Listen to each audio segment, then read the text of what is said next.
Picture this. It's 2020, you're a Rider student, and they just announced that spring break's extended for an extra week due to concerns about new and unheard of COVID-19 outbreaks. Those 2 weeks are up, and now it's brought to your attention that all courses must be moved to online and remote learning in order to keep the outbreaks at hand, and you can't return to campus. This plan was rearranged in a way that changes a goal once it was already started. The goal was to quarantine students for 2 weeks to hopefully return to campus, but the plan was shifted to keep students healthy, and this would be considered moving the goalposts.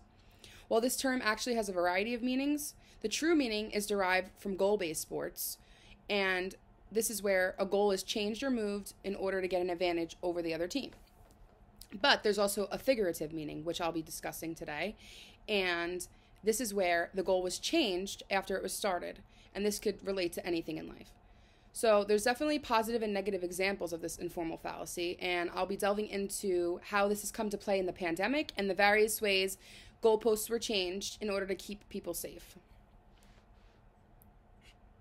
This brings me to my first example where the CDC has been and continues to move goalposts when it comes to the coronavirus and mandates for the coronavirus. There's new guidelines from them almost every single day. And in early 2021, President Joe Biden and other officials actually promoted the vaccine as a requirement for us to just simply return to life as normal. It started off we needed to be vaccinated in order to stay safe, which then turned into we needed to be boosted. As these things kept coming out, we were knowing more about them, and it became implemented in schools, workplaces, more and more. Even more recently, there's a second booster everyone's expected to be receiving as well. And the goal is constantly being shifted from being vaccinated to being boosted to having both boosters in order to attempt to keep everybody safe. And even though it doesn't protect everybody from the Omicron variant, and people who are getting the Omicron, who are fully boosted and vaccinated, are still spreading the virus, it is definitely going to help the high-risk people from getting very sick. So, moving on to the next example, it actually stems from an article that comes from the New York Times. This is how Dr. Fauci has definitely changed his statistics and moved the goalposts as time went on.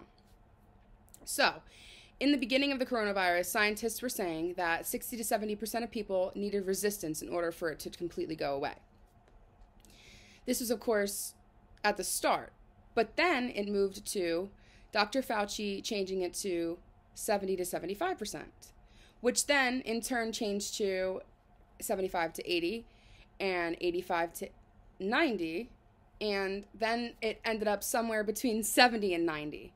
So ultimately the goal was just to get everybody vaccinated and keep those at high risk from having mild outcomes of the virus.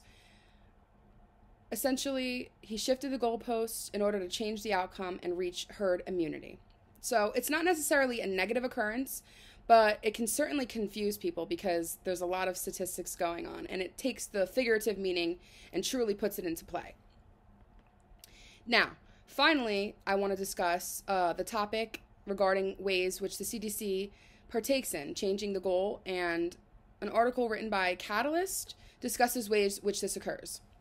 So, when I say this, I'm talking about mandates that are put into place, and it just keeps changing as time goes on, and there's just something new every single day. So, we all remember the mask mandates put into place. So, we had masks everywhere. We were walking in stores and buildings and doctors' offices and salons with masks on. But then the mask mandate was lifted, and it turned into we all needed to be vaccinated. So universities and schools and workplaces were setting this into place. Everywhere you went, stores were open back to the public and masks were lifted. President Biden has promoted vaccination over masks and changed that goal. It went from everyone needing to wear a face mask to now everyone needing the vaccination in order to hopefully calm the virus. So he said that it would not be mandatory in 2021, but it changed, and now it is mandatory. So that is another way we're seeing how we are moving the goalpost as far as the coronavirus. But now that we've talked about all these ways which the goal was moved, they're not always going to have repercussions. They're not always going to have negative outcomes. And although in sports there's penalties when it comes to doing this, it doesn't mean that switching it around in life is always going to leave you with a penalty. So there's definitely positive outcomes in deciding to do so. And I talked about ways in which the CDC and the government exemplified this term, but I also talked about how it can be positive and negative. Changing the goal from masks to vaccines, vaccinated to boosted, and the percentage of people even that needed to be immune in order to stop the spread. So the pandemic has definitely taken over the top, talk of the town. And there's always ways where the goal is going to be shifting. Always, especially with this virus. It is the ultimate decision of using it for the better or using it to get ahead. And that's what's important.